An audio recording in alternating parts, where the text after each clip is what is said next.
Hello, I'm Dr. Dale Caldwell. Welcome to Family Business World. I have a good friend and an extraordinary CEO. Gene Waddy is best known as CEO of Diversant and now has another company which we'll hear about, which Alpha. Gene, welcome, and thanks for taking time today. Thank you, Dale. It's good to see you. A little bit different circumstances than usual, but good to see you nonetheless. Yeah, it's good to see your face. I know we've talked some, and with this whole COVID.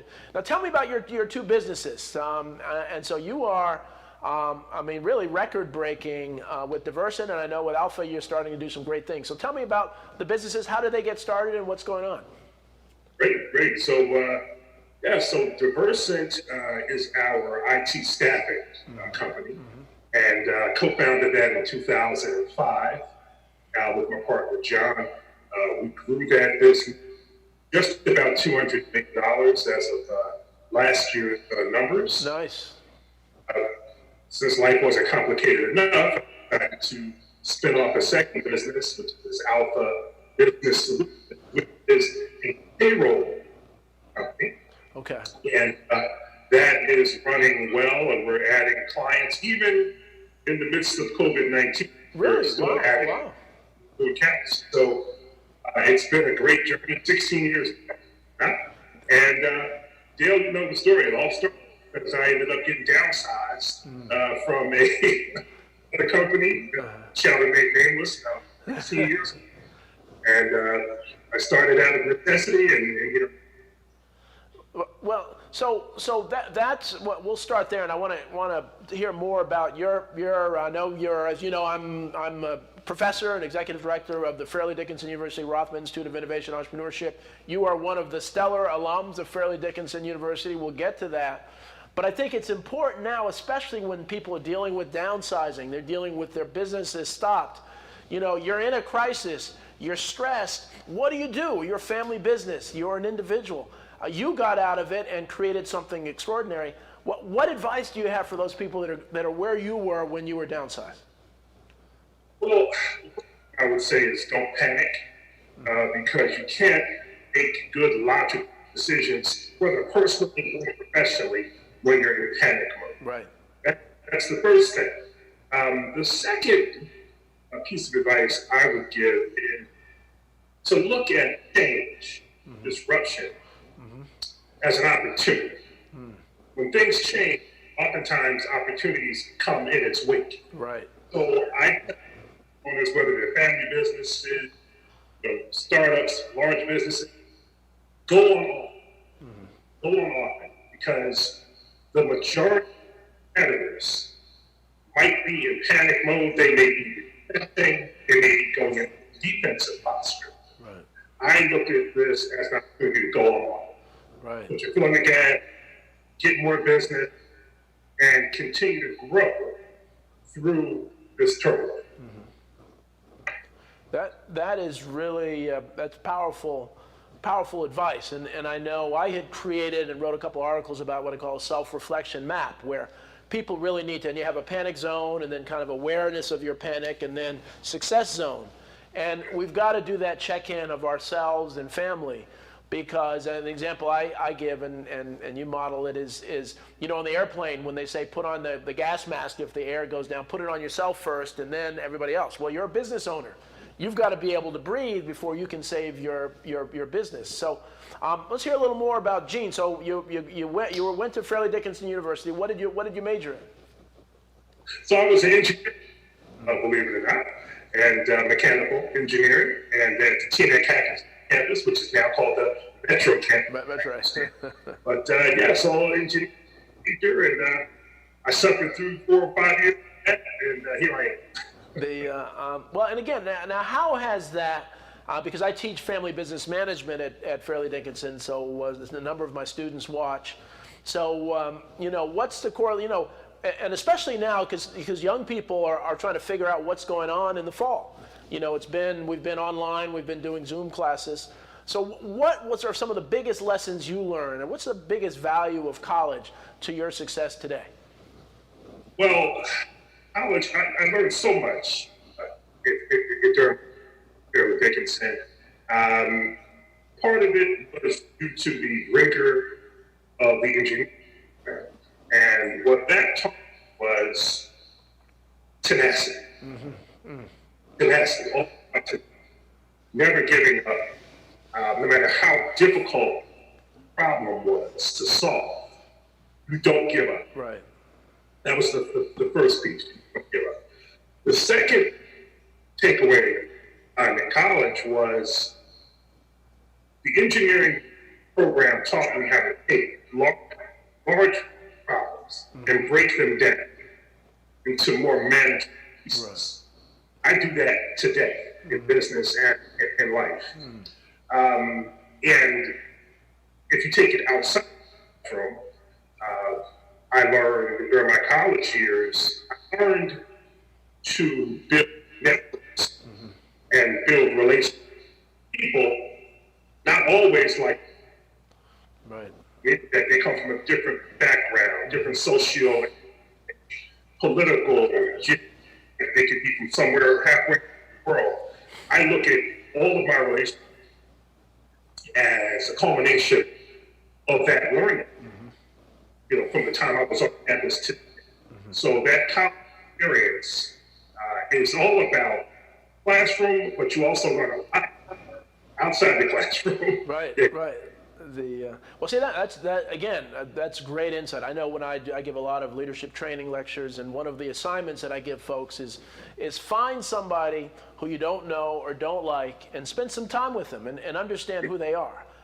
And I will guarantee if you do it enough, you will learn more from them than you will hanging with people who are just like you. And so it's great to hear you say that, because then you get a sense of other folks. And I call it empathy. I think empathy is the #1 business skill, where you kind of understand your coworkers, you understand your customers, and other things. So, you Fairleigh Dickinson, engineer. You now have this business. What are you doing during this crisis? This is something we've never seen before. How are you handling it? How are you surviving? And what are some of the strategies that you're using? Well, it's very interesting, and I have to say, Dale, I've never been busier.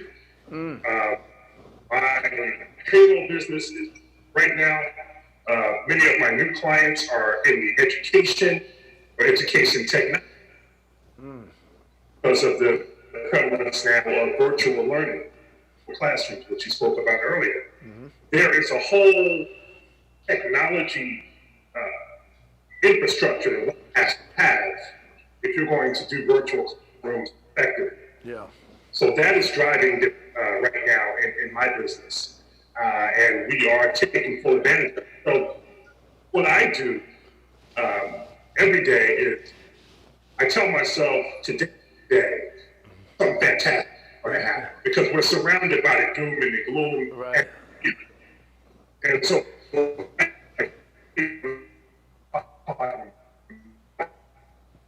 and I look out the window, the sun is still coming up. Right? The world. And you stay positive. You've got to be positive. And I'm surviving because I'm staying focused on the big. Right. I have to do every day, every moment. Right. Whether it's personal, my family, my kids, mother-in-law's with us, the dogs are running around. It's my sanctuary, I call it. And I work on the that I can control. Right.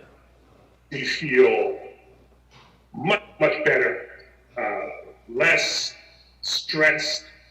I feel like I can control what I'm doing day to day. Right. I can't control what COVID, the virus is going to do what it does. Right. To it. I can't control it. I can make it. But what I can't is how many phone calls a day to my clients. Right. How many did I have with my team? How much time did I spend stressing? And Dale, I have to tell you, my wife was like laughing at me. She seemed so happy. I said, you know what? I'm living the best life because I have time to think. Yeah. For 16 years, I've been in the business and chasing every opportunity. Right. I've had the past 2 months of my life, I've had the ability and time to think and truly strategize. So when I do work, I do up, it's 5 o'clock. I said, honey, I'm scheming, I'm planning, I'm thinking. And it's already starting to pay off. Wonderful. That's keeping me grounded. Yep. Yep. See, that's important, that this is such an opportunity. I mean, again, for us, we now have these Family Business Friday Zoom calls, and we're national now. We couldn't be national. We have people I have someone from Georgia, Atlanta speaking in a few weeks, and Florida, and so we've turned lemon into lemonade. And so, and that opportunity, which you're doing, others did. So we're going to take a quick commercial break, and then we'll come back talking to Gene Waddy, CEO of Diversant and Alpha Business Solutions. On Thursday evenings at 6:30 p.m., right here on RVN TV. Today's show is sponsored by Dr. Jacqueline. Take charge of your life personally, financially, and professionally. Visit drjacqueline.com to book an appointment today.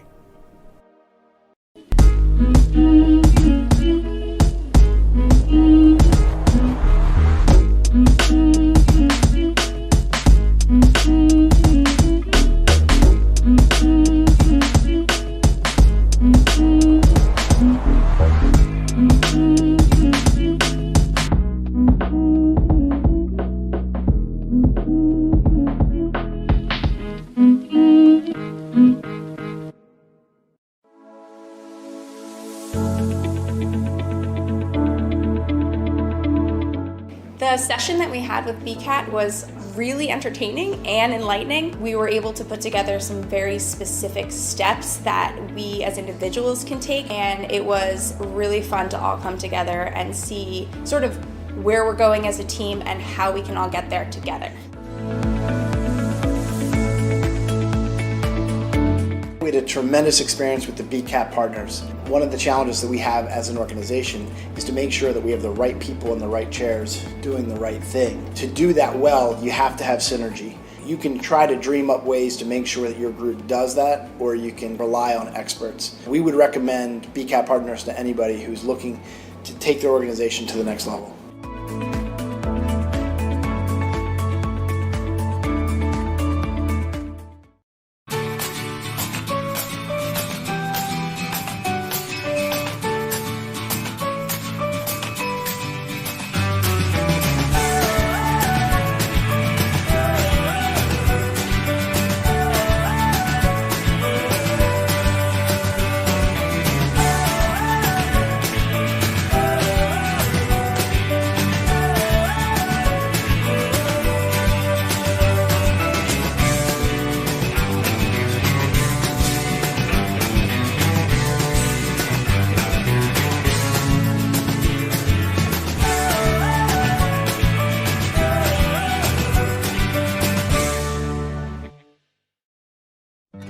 I want to be a contender.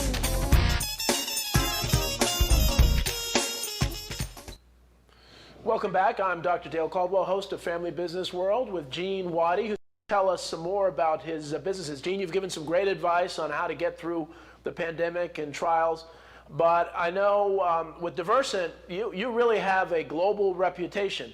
Diversant is the biggest of its kind. Can you describe what do you actually do with staffing? What does staffing mean to the layman?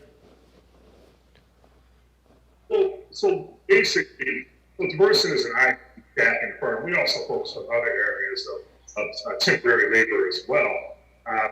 Basically, in a nutshell, when clients have a need, we'll say it's a project, maybe they're rolling out something, they may want to bring in temporary resources on an hourly rate that they can use, they can staff up and do their work, do their projects, and then when they are done with their initiative, those resources will be moved on to activities, either with the same or with the new client. So it's contingent is what Diversant is all about. And we work with companies who are, usually on the larger enterprise, what we call enterprise accounts, large Fortune 500 and above companies, and firms that often have a supplier diversity program, because Diversant is a certified minority-owned business, Right. as well as our both of them are already owned. Right. So that's what we do. I grew up in the business, and I'm still at it. All the One of the things, and I I'd mentioned in a couple of shows, I have an article about what I call a public spend program, and I've been advocating for the last 2 years. I was in the governor's budget transition committee to say that, why don't we have every public agency, I'm on the vice president of the New Brunswick Board of Education, report how much they spend with certified veteran-owned businesses, certified women-owned businesses, certified minority-owned businesses. And in the example I use is that there are $2 billion spent by Jersey City, Newark, and Camden. 5% of that would be $150 million that could be spent in these businesses like yours with staffing and busing and so on. So hopefully they'll take that up, because government's running out of money for stimulus. We've got to force people to buy New Jersey. And so you have done that. Now, is Diversant the largest minority-owned staffing company in the world? Or one of the largest African-American owned. African-American-owned, okay. IT staffing company, yes. And the fact that we focus solely on differentiates us. They're a larger firm than a minority owned. Right. But they do other things. Right. One I think the advantages that Diversant has is that we focus strongly on the IT space as opposed to trying to be all things to all. Right. That allows us to get all the wood behind and really hit the target for the client. And, so that's the staff side of my life. And then the payroll side, with solutions, that business grew up as an adjunct to Diversant staff. So payroll is a cousin to staff. Oh, good. Okay. So staffing, client sends you a requirement, go out, you recruit candidates for that requirement. The client likes them. They're in the client's environment. They start work. We pay them. Payroll is expected, except we don't recruit. Right. The client has already identified those resources, and they are on my payroll. So we pay them, administer the benefits, we take care of all the taxes. Employer of record. Right. If you other way, when people say payroll, employer record is actually a more descriptive term, and that business is growing left and right. So not bad for 3 years worth of work. Got some pretty nice clients coming in the door. And tell me about what size companies do you work with the payroll? I mean, what's the minimum size you typically like to work with? Great question. So we actually have a wide range of clients. We can do 25 headcount, 20 headcount. We can do it's a range. And what's wonderful about Alpha is that we already have a mature back office. Right? So we use the same back office that I built for Diversant. So the same HRs, the same accounting, same banking relationships, have a very healthy credit facility for both businesses, which allows us to grow. And so that is what allows us to bid on opportunity. I'm bidding on one right now that's 500 resources. We're actually based out of Canada. Wow. That has this opportunity. I have a few others that are well over 1,000 that we're bidding on, and I feel very strongly we're going to win one. We need to of those. So this time, and I can see why it may be good for business, is that so many, especially with the PPP, the protection plan, that you need to know your payroll. And what I'm hearing is a lot of businesses have no idea what the real payroll is, and they need somebody to track it, and so they, we don't know what to do. How can we do this? How can we get a forgiveness instead of a loan? And so you're dealing with those kinds of issues. Oh, absolutely. Yeah. We were very successful with the PPP program.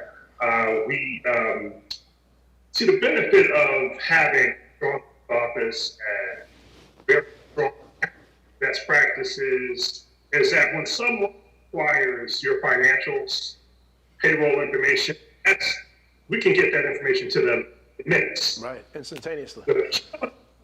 Just like that, because we've got professionals, our documents top notch, Yep. and our financing, is very straightforward, as well as our payroll. So the PPP about having solid information and getting it where it needed to go, because it's a very small window. But the first tranche funding, that was going in date. Right, right. So we didn't make the first.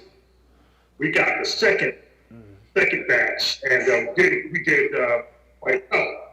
I mentor several minority-owned businesses, and a lot of the challenge that I saw with the PPP, many of these businesses are small, Right, right. mom and pop. So to gather months of payroll data for some of them, because those systems were very automated. So they were paying their resources in a myriad of different ways. Right. First checks, cash, all sorts of different things. Someone said, 12 months of payroll. For me, that's just good enough. Off they go, and there it is. Right. We'll try to reconstitute a year's worth of payroll. That was the first issue. Right. The second issue was a lack of relationships with the banking community. Right, right. So you had several folks in the minority community rely on active and companies of that nature that are not SBA lenders, right?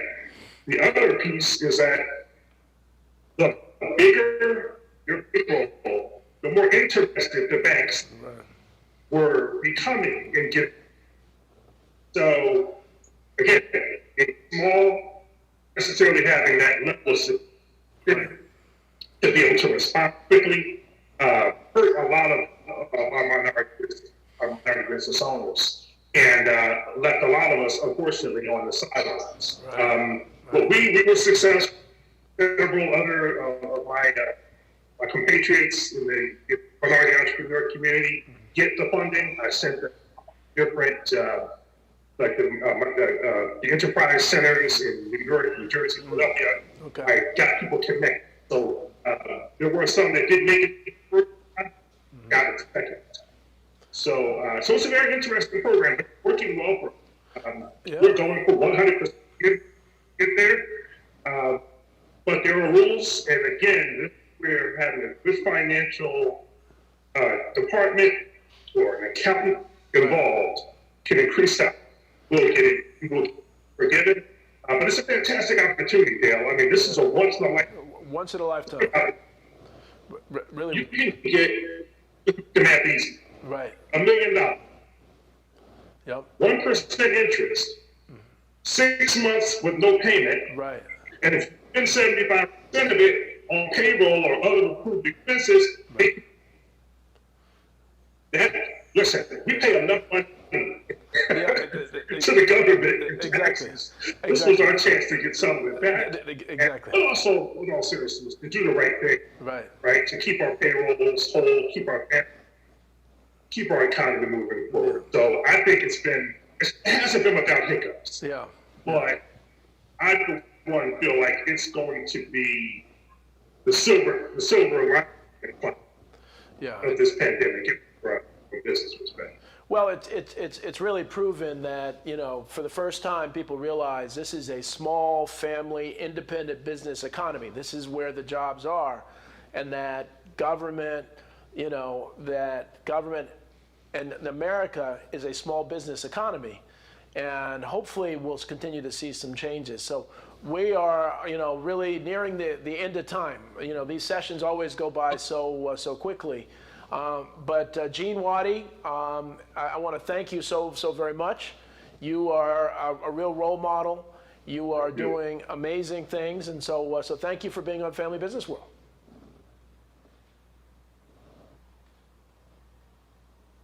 Bill, thank you. It's always a pleasure. And our time is always so short because we really enjoy talking to one another. But listen, if you ever need me to come back on, just give me a holler. Absolutely. And take care. Take care. Have a great day. We thank you all for watching another episode.